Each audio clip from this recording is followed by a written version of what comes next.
Today, Alexandria is a bustling Egyptian city on the Mediterranean coast, crowded with traffic, apartments, and a long seawall facing the waves.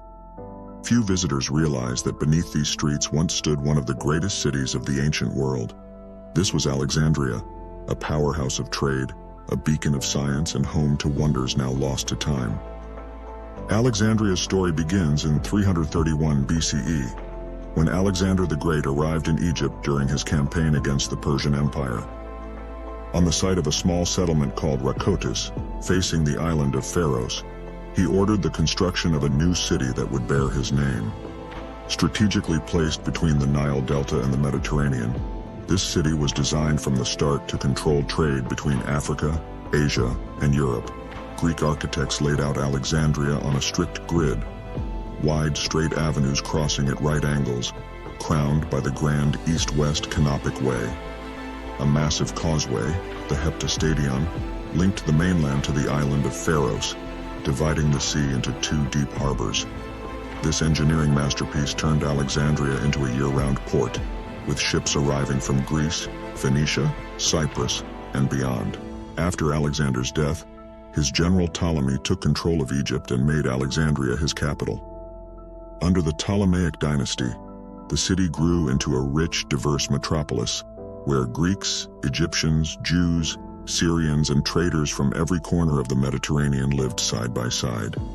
Temples, palaces, synagogues, markets, and theaters turned Alexandria into a vibrant crossroads of cultures. At the harbor entrance stood one of the true wonders of antiquity, the Lighthouse of Pharos. Built in the 3rd century BCE, it likely rose over 100 meters high, with a great fire burning at its top and reflecting off polished metal to guide ships at night. For ancient sailors, the site of the Pharos meant safety, trade, and the promise of Alexandria's wealth. In the royal quarter, the Ptolemies founded the Mouseion, a state-supported research center, and beside it, the Great Library of Alexandria.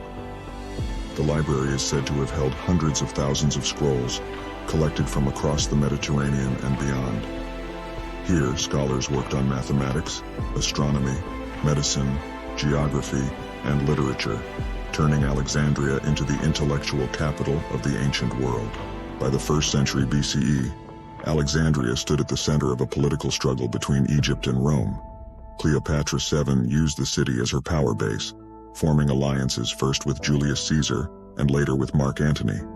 After their defeat by Octavian at the Battle of Actium, Alexandria was conquered, Cleopatra died, and Egypt became a Roman province. Yet the city remained Rome's vital gateway to Egyptian grain.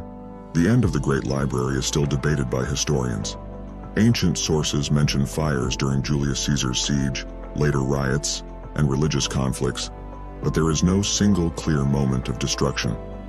More likely, the library suffered multiple blows over centuries: neglect, war, and shifting priorities, until its collection slowly disappeared. Over the centuries, parts of ancient Alexandria slipped beneath the sea. Today, underwater archaeologists diving in the harbor and nearby bays have discovered statues, columns, temple remains, and massive stone blocks that may have belonged to the lighthouse and royal buildings. Bit by bit, they are mapping a drowned landscape that once formed the heart of the Ptolemaic and Roman city.